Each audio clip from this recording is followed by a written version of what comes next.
we're Carrie and Jess. We work at Oceana. I am the director of digital marketing, so I oversee advocacy, fundraising, operations, social media, all things digital. And with me, I'm my colleague Jessica.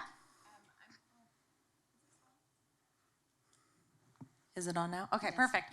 I'm Jess. I'm manager of digital advocacy.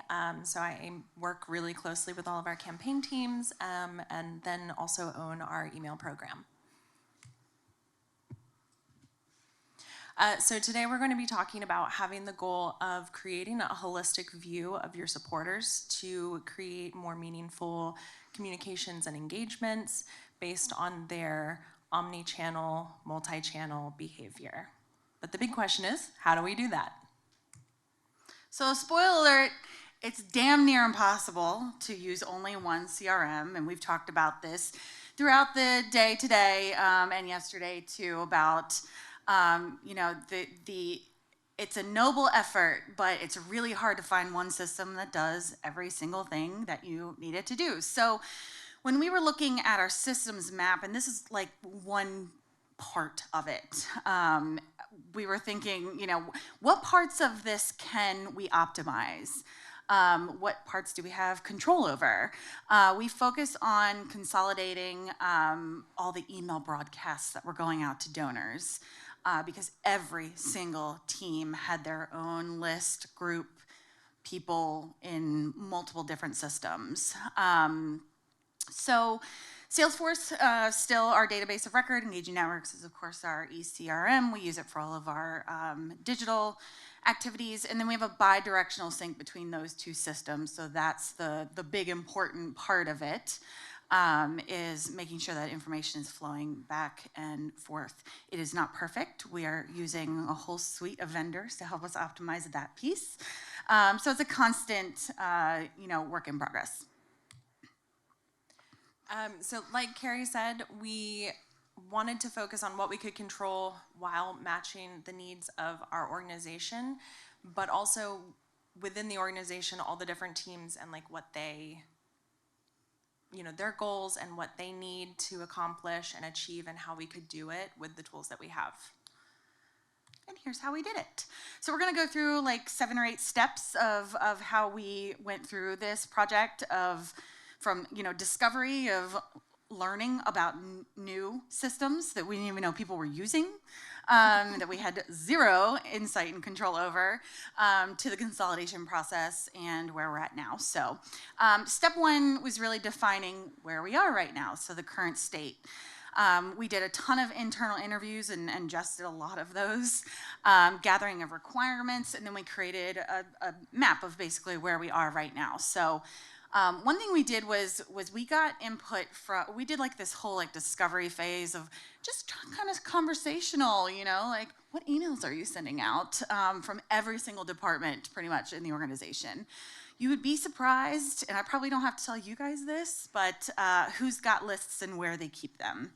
The big thing for us is matching the requirements that our teams have across the organization to the capabilities of the tools that we have at our disposal. So, we weren't going to completely replace Salesforce, for instance. We weren't going to tackle our major donors group who is using eye contact, because that is just like a really, really big project.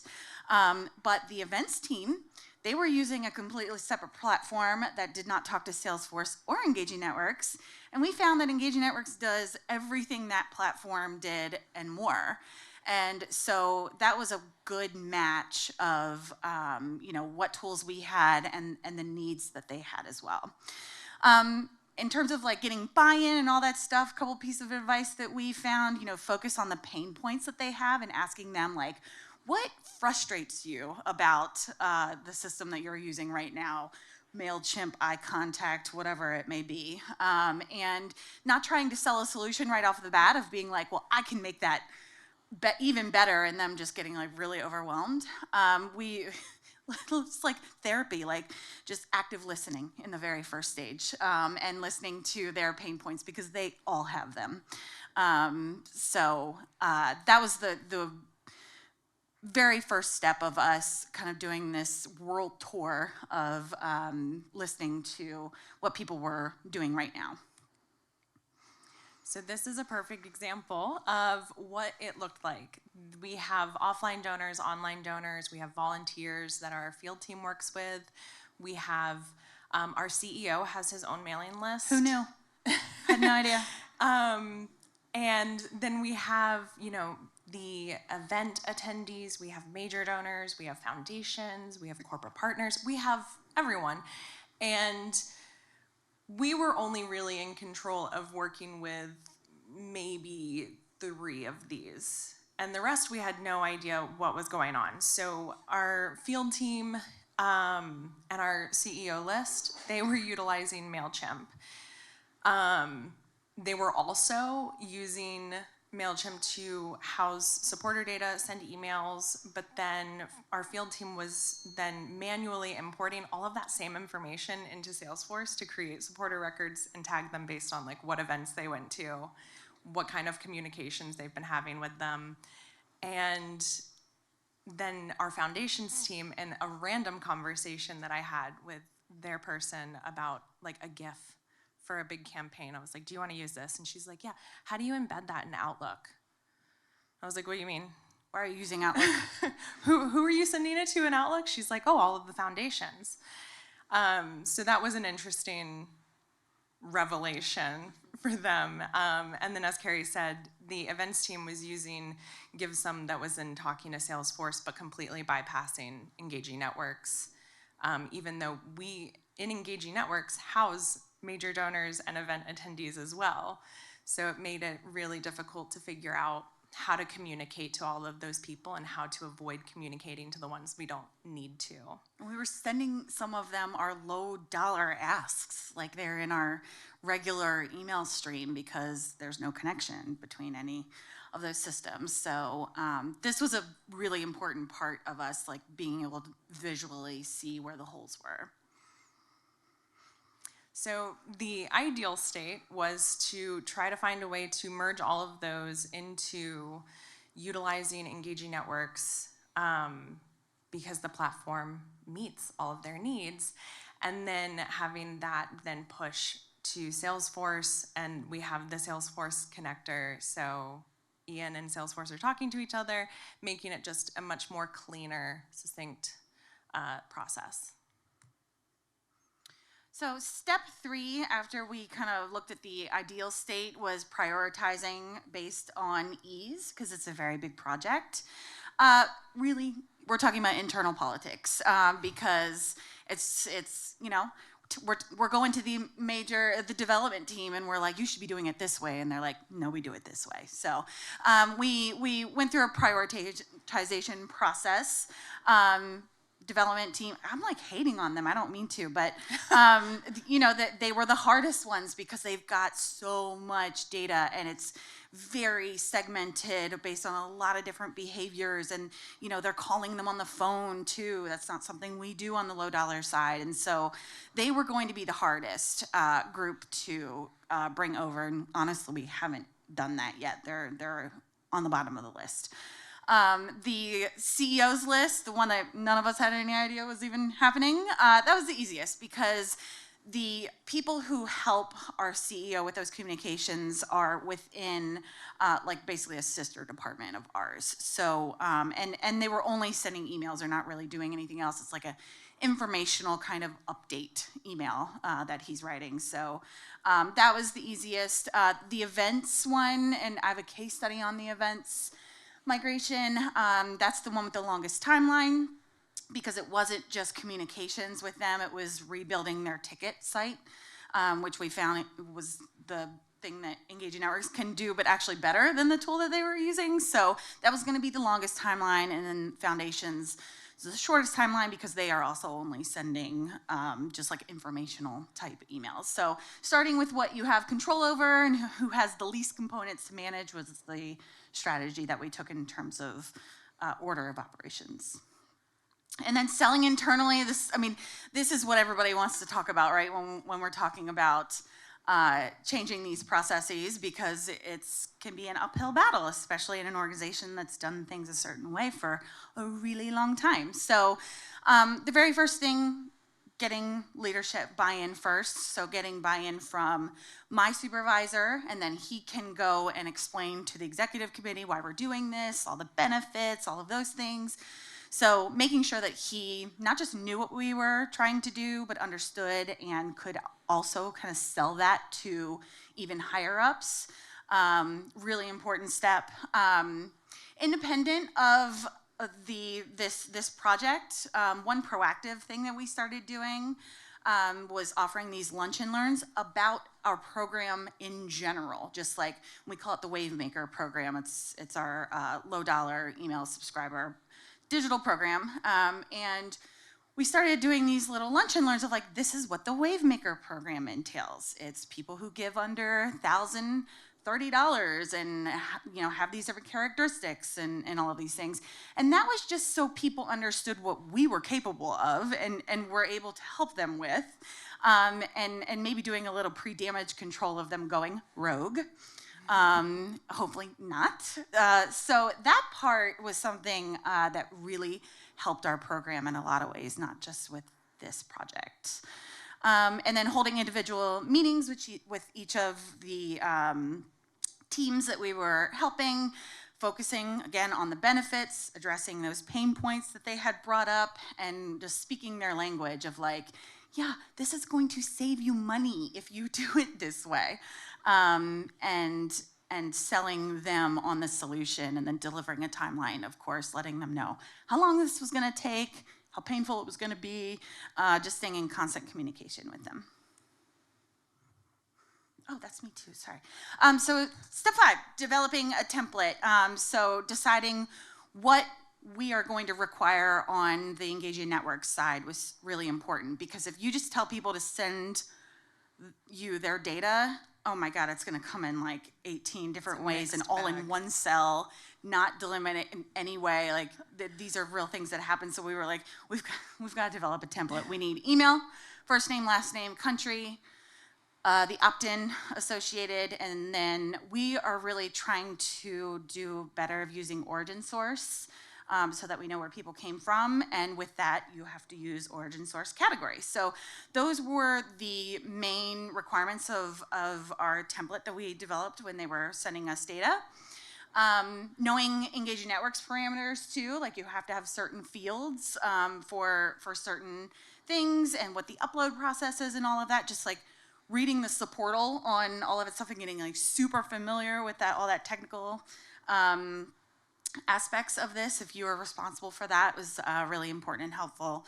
And then writing out instructions, and then discussing additional fields. So when we joined Oceana, one of the first things we did was audit our database and engaging networks, and there were just, like, 100 extra fields in the database that were unnecessary, and of course the other teams are going to want all of their data in here, right? So they're going to want to create 20 new fields to make sure that they have everything. So having a back and forth open discussion on what fields are actually helpful and worthwhile to put into engaging networks, that took some time, but starting with what's required on our end was helpful. And then you do the work. So we started with having them download all the data. So we gave them this, like, here are the requirements, here's what we need, do an export. And then we would review that to make sure that everything was correct, making sure that the data was clean and accurate. We would run it through validation systems to make sure that we're not putting our engaging networks database into a detrimental place in terms of deliverability.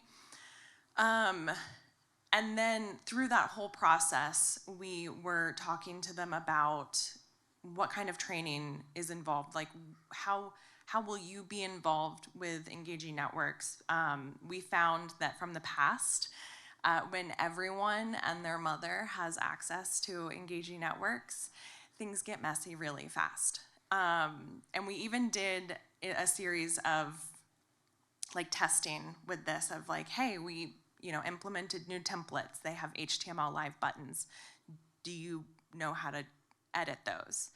And we had a handful of teams that were like, no, can you handle it? We'll make sure we give you everything and you can take it from there. And we're like, yeah, totally. So we gave them as much training as they need on how to pull reports, how to sign in, the basics.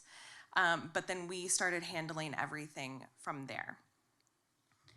We're a small team, so like I know this sounds like a lot of work, and we'll kind of get into that. But we made a decision. We do not want a ton of new users in Engaging Networks, so and then have to support them. So we're going to have them submit their requests. We have a template. You have to give us A, B, and C.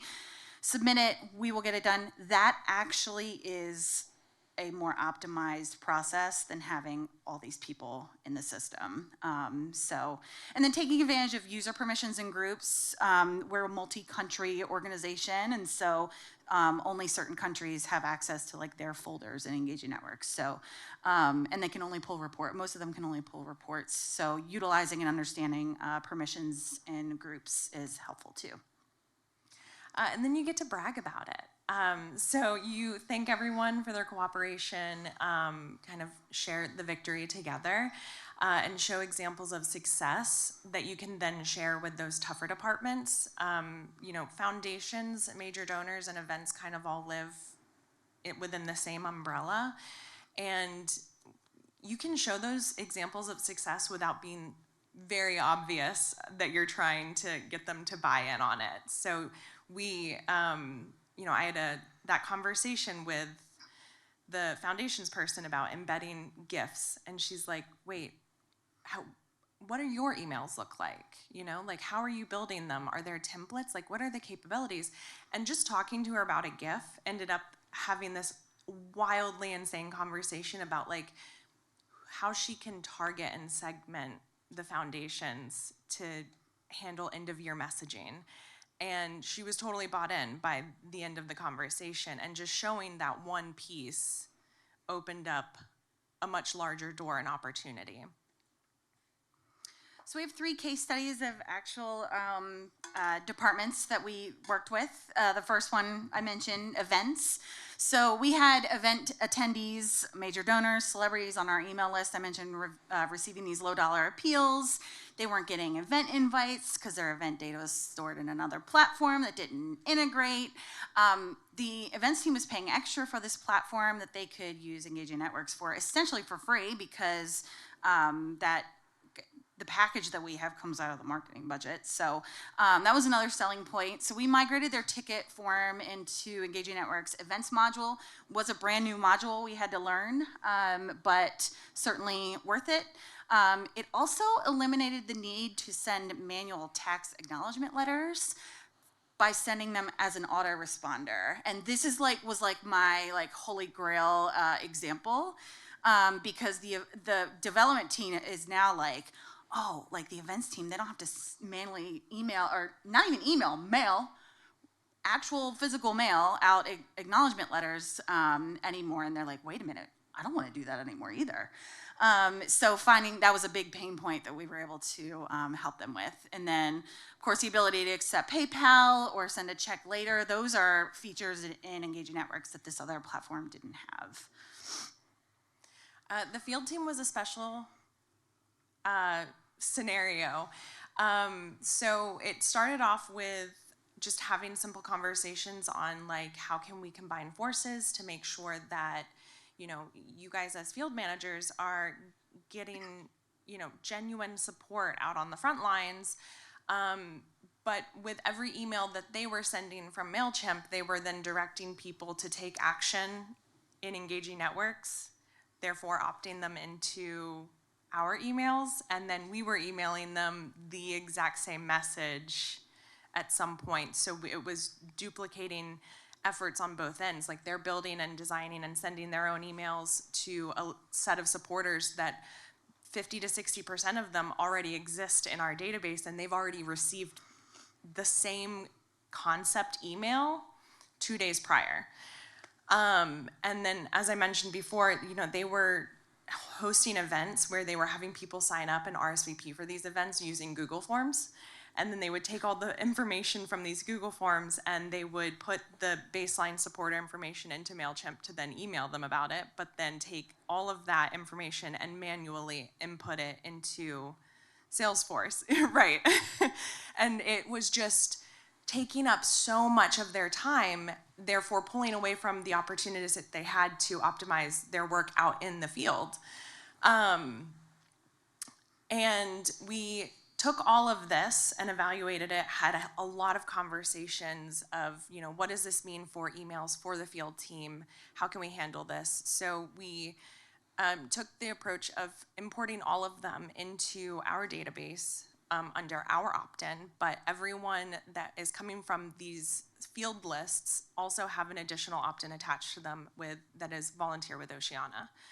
And for every field-specific email that they want to send, whether it be a quarterly newsletter or an event invite, we then segment based off of the area, like region for that field rep, but then also utilizing this volunteer with Oceana opt-in. And then we have that, we're working to get it so that it can be shown on pages where we have field representation, but then hide them on states where we don't have field representation to avoid people being upset that they aren't getting opportunities. And then we are also working to use the events module to build out all of their tabling events, big events that they might be hosting, where we can then track all of that instead of them having to store all of it in a Google form and then put it into Salesforce on their own. And I know we're running out of time. The next case study is the membership campaign, which we are actually literally running right now as we're here. People would contact us angry because they were being told to renew their membership, but they had donated through the mail or through some other situation. And I see some of you looking at me like, oh my God, that happens to us too. It happens to us too. So at first we did manual uploads into Engaging Networks with the opt-in field of offline donor equals Y and excluded them from send. That's not perfect, of course. Doesn't take into account timing if you're not importing transactional data. So then we started doing that. Now we have the sync between the two systems. Again, it's not perfect. And that's why in every membership email you get from Oceana, it says, do you have questions about your membership? Email Riley. She's gonna help you with that. And this is why you do it. This is my member record in Engaging Network, so it's got everything in it, but you can go into somebody's record and see everything that they are involved in. I'm subscribed to SMS. I bought a ticket to the New York Gala. I'm a recurring donor. I'm opted out of certain communications. We have some tips. We'll go through them really, really quickly. Teach everyone about tracking links. You can create easy flow charts in Canva. Canva is free for nonprofits. I'm sure you all know that. But that has really helped us organize all of our thoughts in a visual way. Take every Engaging Networks Academy course so that you can deliver solutions using the platform. And then, again, focus on those pain points when communicating internally. And, you know, this kind of speaks for itself. Omnichannel marketing increases trust and leads to supporter loyalty. It is a lot of work. It's very painful. It is a very long, drawn-out process, but it, in the long term, makes everything so much more streamlined, makes it so much worth it, and makes everyone happy. And from personal experience, it is so much more work to clean up all this crap and deal with the fallout than it is to put the work in ahead of time to try and make sure you don't get to that point. We're a very small team. There's 4 of us that do all digital, and we've just, kind of got to make time to do this preventative type of work and consolidation and all that good stuff, on top of having to raise money, of course. We have little manatee stuffies to give away to anybody that has a question. So we'll open it up, I guess. If anyone in the room has questions, I can come around to you with the mic. One that works. Your manatees, they're so cute. Come on. Eco-friendly. Is this working? Yes.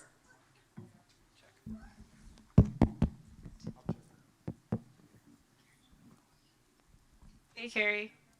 Hi.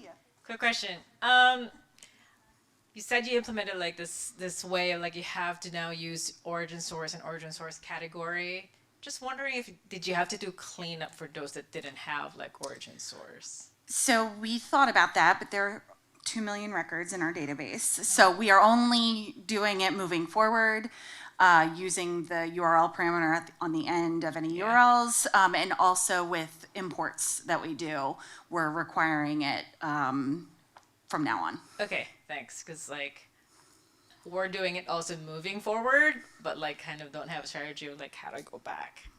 It's Is that even possible? Like, I Yeah. don't even know. Yeah. Yeah. Well, here's your manatee. yeah. Oh, you can have one too. Oh, thank you. I just wanted the manatee. No, I'm kidding. I do actually have a question. That's why they're though. here. So I know you all at the beginning were talking about merging all these data lists from different places. When you were going through that process, did you notice anything in terms of like data quality or data hygiene that made you rethink like which data you were gonna migrate over and what was maybe not so useful? So much. I started off when I just started doing the field migration. I started off with one state, and it was supposed to be like our New York list. And as I'm going through, none of the data was clean. Like the address fields were filled out, but then like the corresponding city and states were wrong. So it was a lot of manually cleaning up and going through and making sure that everything was accurate and correct, but then taking an additional look to be like, okay, if this is the New York list, why are there people from Canada and the UK in here? It doesn't make sense for us to, we had an initial conversation of, it doesn't make sense to target those people or even import them because they can't volunteer. We don't even email them because they're not in the United States.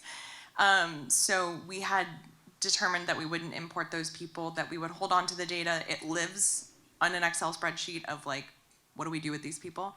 And we had to have a conversation with the field director of like, hey, an FYI, the list may end up being a little bit smaller than you anticipated. And until we figure out what to do with all of those people, they just live in a spreadsheet. And like the state field, for example, so many, and country too, using abbreviations. Well, our standard is not to use abbreviations, and so we had to do a lot of data cleanup. But that's why writing the instructions for if you guys are giving us data, particularly like for our country offices, I've written very specific instructions. Don't give me any kind of spreadsheet until it's got the country written out, it's got first and last names separate, because a lot of these databases have those together. And I put that on them to figure that piece out. Great. We probably have time for one more question. All right, come over here. Thank you. Hi, Carrie. Hi, Hi, Jess. Dan Michelle. Hello. On your data map, you had it bidirectional from engaging networks to Salesforce. Can you give examples of the data that you're getting from Salesforce that are not being fed in from the other way? Yes. So data from Salesforce is mostly offline donors, check donors, donors from what we call aggregate sites, which are like the Your Cause, Give Lively, Network for Good. And that's the data that has been important in our membership campaigns because it's taking into consideration that they donated in those places. And it's limited data, right? It's not everything from those platforms, but it's like transaction date and source, tracking ID, so we know that they came from like Give Lively or one of those platforms or a check donor. That is the most important part of the bidirectional sync for us in terms of what goes from Salesforce to engaging networks. We all know why the engaging networks to Salesforce is good because that's where we get a big picture of all of our revenue. But you can have one of these.